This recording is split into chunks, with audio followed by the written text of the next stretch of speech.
Je fais des ruptures longues et il m'arrive des années de ne pas peindre et de ne faire pas de sculpture non plus. Je m'occupe de la maison, la toiture, les constructions et toute ma vie, je suis un peu poursuivi par une nécessité de construire. J'ai construit au moins le deuxième atelier déjà. Le premier, c'était la maison atelier au nord de Lyon. Ça m'a pris au moins 7 ans de construction. Et ici, j'ai recommencé dans ce bâtiment de passer des années de construction pour rendre habitable ce lieu, donc habitable, travaillable.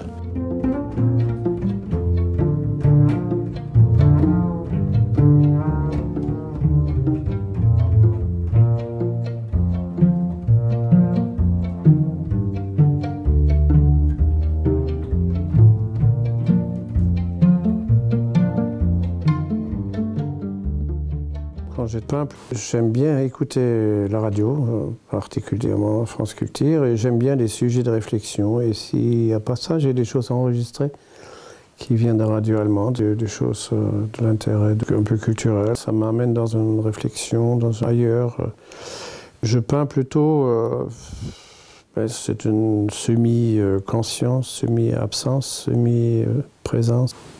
Je laisse peindre la main et je regarde, mais les oreilles ne sont pas occupées par la peinture, donc le bruit du pinceau m'inspire peu. Mais la plupart des peintures, en particulier les sujets, ils viennent de quelque chose de très inconscient. Mais ce sont presque toujours des personnages. Je peins toujours plus ou moins des êtres humains, des êtres ailés, masculins aussi, la plupart du temps, ou non sexués. Depuis quelque temps, l'idée de chute de l'ange, je ne sais pas pourquoi l'ange, pourquoi il chute, j'en sais rien, mais ça s'impose à moi.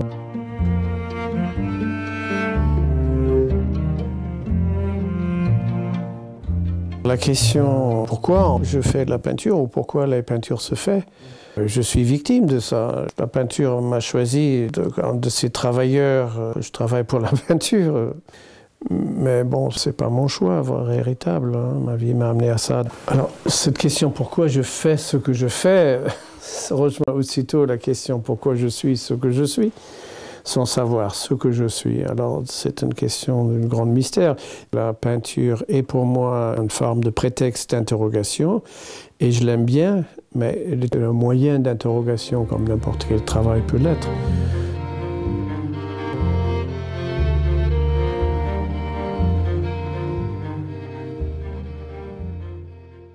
À l'âge de 24 ans, je quittais l'Allemagne.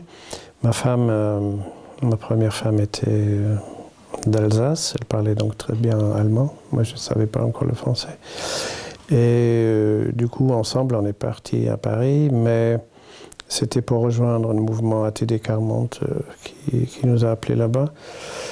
Mais pour moi, c'était comme une fuite de la pesanteur, du fascisme. En tout cas, je peux raconter juste une petite anecdote. Lorsque je traversais dans mon petit bus de déménagement en Allemagne, avant d'arriver en France, il m'est arrivé des images je suppose d'Auschwitz, que j'ai vu une exposition à l'âge de 15 ans, à peu près, l'âge de 15 ans en Allemagne, que ces images-là me sont revenues à l'esprit. Et encore aujourd'hui, ça me donne, tu vois, je suis ému. Ça m'a fait pleurer. J'étais tout seul dans cette voiture. Les larmes sont venues et puis je me suis dit plus jamais l'Allemagne. C'est comme si je fuyais quelque chose.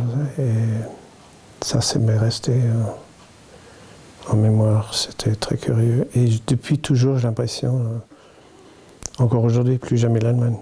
Et j'avais beaucoup de mal même d'y retourner. Que tu te sens responsable de l'avenir de tes enfants, de ce qu'ils font faire comme conneries, mais toi, t'es arrivé après, pourquoi prendre cette douleur sur toi? Ce que je peux dire, c'est un héritage. On hérite l'histoire de la culture dans laquelle on a grandi. Donc j'ai hérité cette culture-là, de ce qui était arrivé avant ma naissance, donc à mes parents. Et encore... Et du coup, voilà, c'est un héritage, comme nous l'avons tous. Nous héritions l'histoire à la fois glorieuse, si jamais il y a, et la partie honteuse d'une culture qu'elle a produite. Voilà, c'est un héritage puisqu'elle est proche de ma naissance. 45, c'est juste après, donc c'est plus pesant que quelque chose qui est plus loin. Donc je dois accepter d'avoir cet héritage-là qui me touche comme probablement la plupart des gens de ma génération. Je ne peins pas d'idées, je ne fais pas d'art conceptuel du tout, donc je poursuis des fois des idées qui se sont imposées, mais là curieusement ils sont imposés plutôt par des moments, alors j'ai plusieurs exemples qui m'ont beaucoup frappé, c'est en téléphonant, je faisais des sortes de grabouillis sur une feuille sans vraiment y réfléchir, et une fois que j'ai raccroché, je tiens, on dirait des têtes, des personnes couchées les uns contre les autres, et j'aimais beaucoup cette idée, j'avais l'impression que les personnes ils dormaient. Voilà. Et ça me plaisait, je refais un dessin plus grand, encore d'autres, et des peintures. Et au bout du compte, c'est devenu une série de tableaux que j'ai appelés un jour, sans y réfléchir d'ailleurs, les dormeurs infatigables. Cette idée m'est venue à l'esprit. Lors d'une exposition, quelqu'un me demande pourquoi j'ai donné ce titre, en plus écrit sur le tableau. Normalement, je ne fais jamais ça. Et du coup, d'abord, je dis, je ne sais pas. En regardant un peu mieux, j'ai tout à coup l'impression, la première fois, pourtant c'était des mois après l'avoir fait les premiers tableaux, première fois, j'avais l'impression que ces gens-là, ils ne dorment pas, ils ne sont pas fatigués, ils sont morts. Ça m'a vraiment effrayé. Et j'ai eu l'impression, avec ce titre, je ne voulais pas voir moi-même que ces gens sont morts. En fait, c'était plutôt un tas de cadavres, si j'ose dire, que j'avais peintes. Et je ne voulais pas non plus que ça se voie. Et ça a déclenché tout un ensemble de réflexions et d'autres peintures qui ont suivi également sur ce thème de mon passé en tant qu'Allemand, qui se sont imposées de cette sorte, par une forme d'inconscience. Que ça vient d'un inconscient que je pense collectif, parce que moi-même, je suis né en 1945, je suis ni juif, ni participé à cette époque.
Pour dire que d'où viennent les sujets, il ne vient pas d'une réflexion, mais il vient de quelque chose enfoui en moi qui se travaille à la surface avec une forme de volonté qui n'est pas la mienne, qui veut être peinte. Et un jour ou l'autre, ça se retrouve à la surface comme une forme d'archéologie en fouillant, je ne sais pas.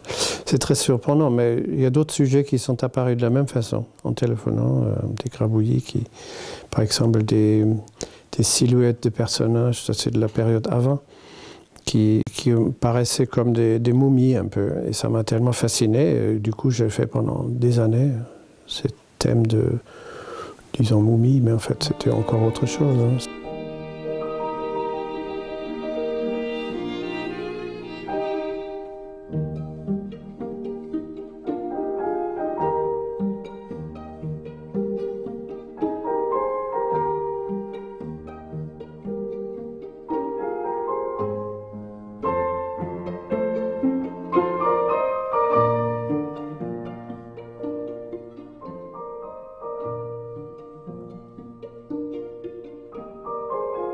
Ce sont des thèmes comme ça qui s'inscrivent au fond de moi sans volonté, ni projet, ni de réflexion. Et la réflexion vient plutôt après. En regardant les tableaux ou mon travail plus tard, souvent avec l'aide de quelques personnes qui sont sensibles, ça me vient des réflexions et par l'observation de ce qui est là. Donc au fond, le tableau me regarde et me disent des choses et me parle de ce qu'elle veut peut-être me dire. Ouais. Alors cette longue fresque que j'ai fait là, sur un seul tissu, 11 mètres de long, ce sont des gens misérables ou exclus ou tout ce qu'on veut. Il me rappelait une pièce de théâtre où les gens s'entouraient tous avec une couverture genre militaire, tous la même couleur ocre. Et je trouvais ça très marquant. Alors du coup, je les ai habillés avec des bouts de chiffon, tous la même couleur. C'est unifier les corps, qui étaient certaines nus, d'autres non.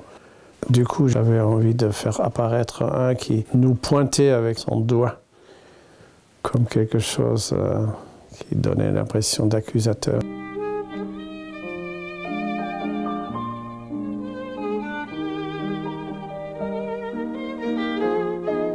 C'est une interrogation, l'exclusion de certaines, ou le constant besoin que nous avons d'exclure certaines, ou voir d'autres dans la vie, c'est quelque chose de permanent. Donc, où la difficulté de vivre ensemble, l'incompréhension de ceux qui sont différents et toutes ces questions qui se posent, et surtout les couches sociales qui se trouvent, comment dire, tout en bas.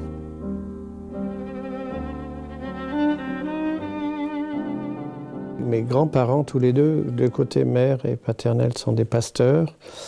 Donc j'ai grandi avec dans une famille religieuse, mais la religion chrétienne directe m'intéresse plus. La religion m'intéresse dans le sens de relier. Donc ce que nous relie à la vie, ce que nous relie entre nous, ce qui nous relie à l'esprit des choses, met une grande importance dans mon imaginaire.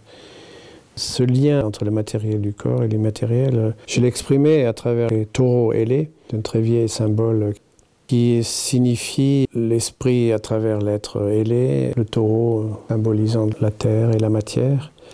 Alors donc les êtres ailés, je ne sais même exactement d'où ça vient. J'étais un jour à voir des amis français qui habitaient à Munich en 88. En partant de chez eux pour rentrer à Lyon, ils m'ont dit, sais-tu qu'à 3 km d'ici est Dachau en allemand, Dachau en français. Et je ne savais pas. Et ça m'a intéressé, je suis allé et j'ai passé toute la journée. Et ça m'a tellement à la fois fasciné, horrifié, intéressé, enfin bon. Et j'étais très très mal le soir, à la fermeture de ce lieu. Et je me suis assis dans la voiture et je dessinais dans un carnet que j'avais avec moi une quantité d'images qui me sont venues suite à ça. Et il est apparu à ce moment-là, la première fois des bras qui se sont transformés en ailes. Et ça m'a beaucoup frappé. Et depuis que ça m'a plus jamais lâché, au fait.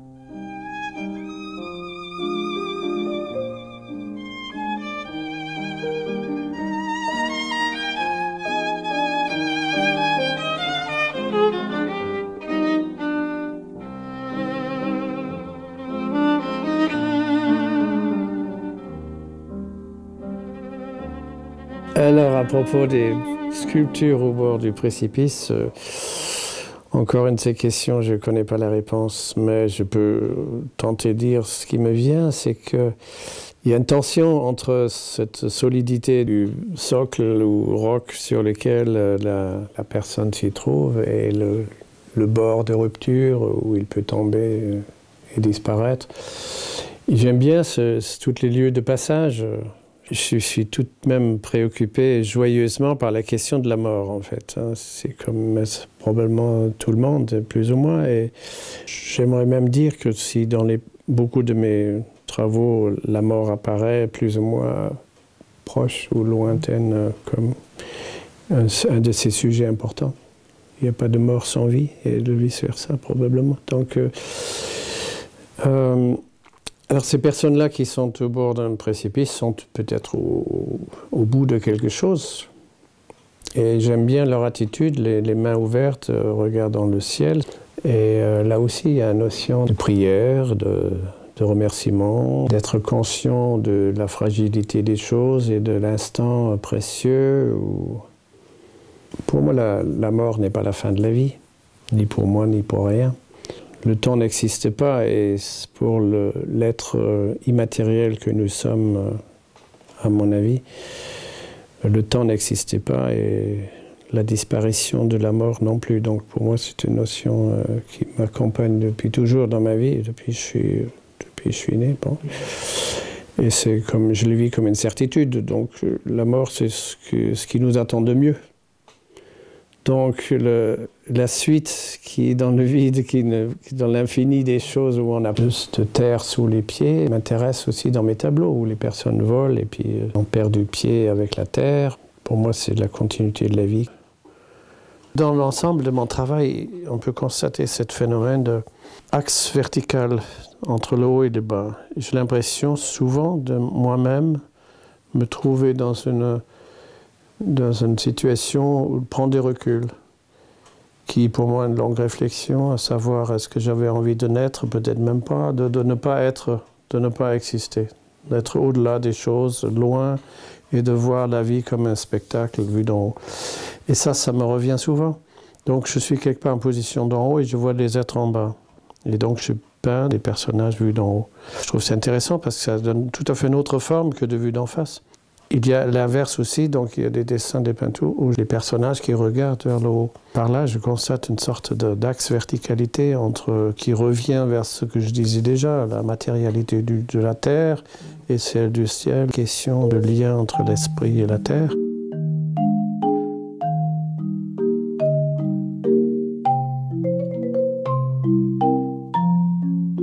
Dans ces tableaux où les êtres tournent, il y a l'idée de détachement, de s'en aller vers un au-delà et de revenir probablement sur Terre, de revenir dans la vie. En fait, cette idée que ça tourne, comme on dit, la roue qui tourne entre la naissance et la mort, et la renaissance me semble être exprimée un peu dans ces tableaux.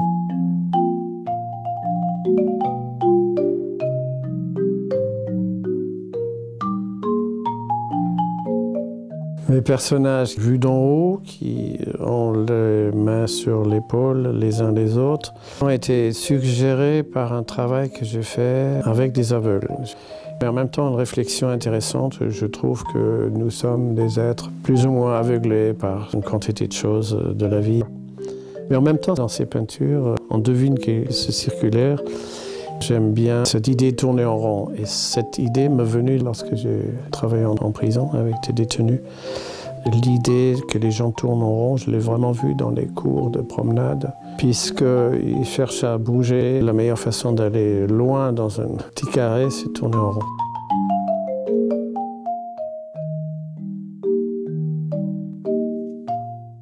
Les personnages avec l'ombre, oui, ils sont simplement de cette idée de vision d'en haut. Alors si vous voyez en haut d'un bâtiment ou d'un tour, regardez par terre, et le soleil fait apparaître les ombres des gens qui sont par terre, le matin est extrêmement long, infiniment plus long que la personne haute, le soir également.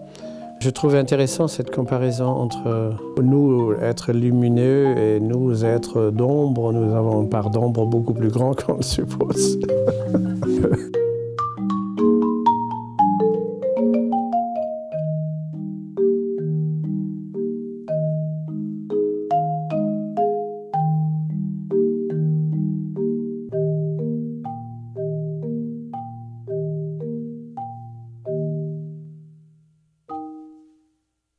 Cette série de tableaux m'a été suggérée par une carte postale que j'avais trouvée un jour. On voyait juste des mains en forme de prière. J'avais à cette époque envie de rejoindre l'expression du visage et les mains, et ça m'avait beaucoup touché de voir apparaître ces peintures.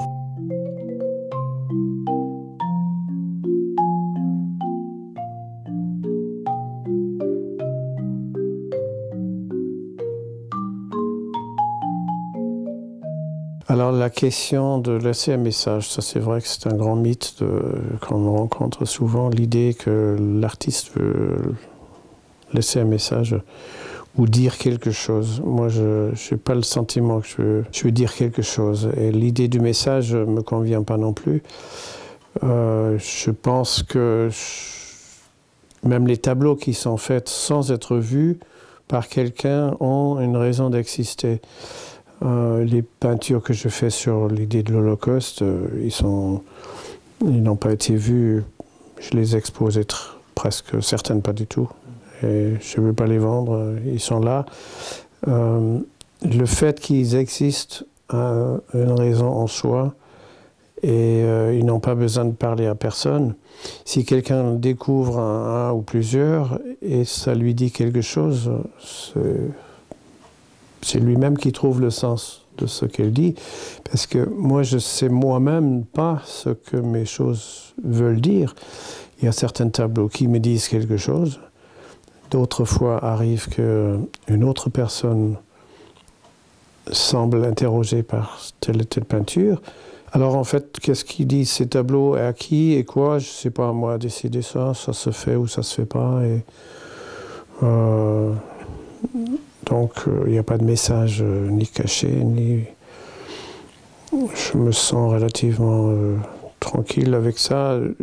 J'aime bien que les choses sont faites, mais il y a d'abord le plaisir c'est un travail qui se fait en moi et à travers moi. Et personne ne m'a jamais demandé d'être peintre, ni moi-même. Je le suis devenu probablement par incapacité de faire autre chose.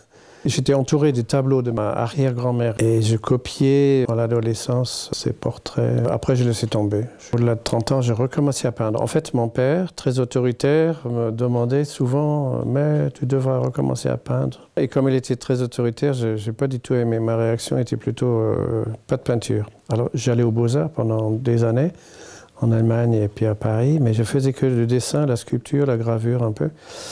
Et je ne touchais pas un pinceau.